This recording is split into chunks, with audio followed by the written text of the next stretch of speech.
Whenever I make a cake that has a really good frosting, I like to bake it in a rim baking sheet rather than a typical 9x13 pan, because that way the cake will be thinner and there'll be more frosting in every bite.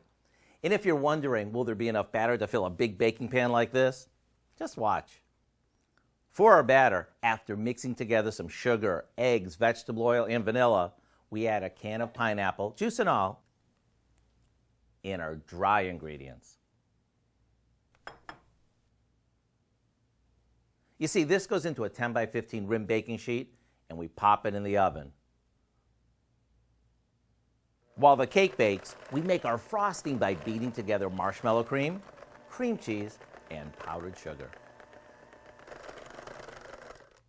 When the cake cools, we'll slather on some frosting and finish it off with some toasted coconut.